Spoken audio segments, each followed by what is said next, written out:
ശ്രീനാരായണ ഗുരു സ്ഥാപിച്ച പാർലിക്കാട് നടരാജഗിരി ബാലസുബ്രഹ്മണ്യ ക്ഷേത്രത്തിലെ 101-ാം പ്രതിഷ്ഠാ ഉത്സവം ആഘോഷിച്ചു. ഏപ്രിൽ 21-ന് ആറാട്ടോടെ പ്രതിഷ്ഠാദിന ചടങ്ങുകൾക്ക് സമാപനമാകും. തിങ്കളാഴ്ച വിവിധ കാവടി സംഘങ്ങളുടെ അഭിഷേകം നടന്നു. ഓരോ സംഘത്തിനും അഭിഷേകത്തിന് സമയം നിശ്ചയിച്ചു നൽകിയിരുന്നു. തിരുത്തിപ്പറമ്പ് ശ്രീ മുത്തപ്പൻ കാവടി സംഘം, പാർലിക്കാട് പടിഞ്ഞാറ്റുമുറി, പുഞ്ചിരി മിണാലൂർ, പാർലിക്കാട് പാലം തെക്കേക്കര, പാർലിക്കാട് പടിഞ്ഞാറ്റുമുറി വിഭാഗം, chains Parlikkad, Minaloor Vadakkekkara, red star Minaloor, Yuvadhara Parlikkad, Minaloor bypass എന്നീ കാവടി സംഘങ്ങൾ അഭിഷേകത്തിനായി ക്ഷേത്രത്തിലെത്തി. 21-ന് രാവിലെ കലശം, ശ്രീഭൂതബലി, ഉച്ചയ്ക്ക് 3-ന് ക്ഷേത്രത്തിൽ നിന്നും കുറ്റിയങ്കാവ് ഭഗവതി ക്ഷേത്രത്തിലേക്ക് ആറാട്ടിന് പുറപ്പാട്, 4:30-ന് പാണ്ടിമേളത്തോടെ ആറാട്ട് എഴുന്നള്ളിപ്പ്, തുടർന്ന് കൊടിയിറക്കൽ നടക്കും.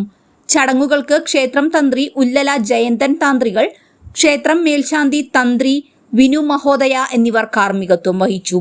ക്ഷേത്ര committee president MS Dharmarajan, secretary TR Rajesh, പ്രതിഷ്ഠാദിന executive committee president Sadanandan MR, secretary KT Nandakumar, ഖജാൻജി VK Sajeevan, vice president Binu Muttikkal, joint secretary Hariprasad, രക്ഷാധികാരികളായ MS സുധാകരൻ, CS പുരുഷോത്തമൻ, മറ്റ് കമ്മിറ്റി മെമ്പർമാർ തുടങ്ങിയവർ ചടങ്ങുകൾക്ക് മേൽനോട്ടം വഹിച്ചു.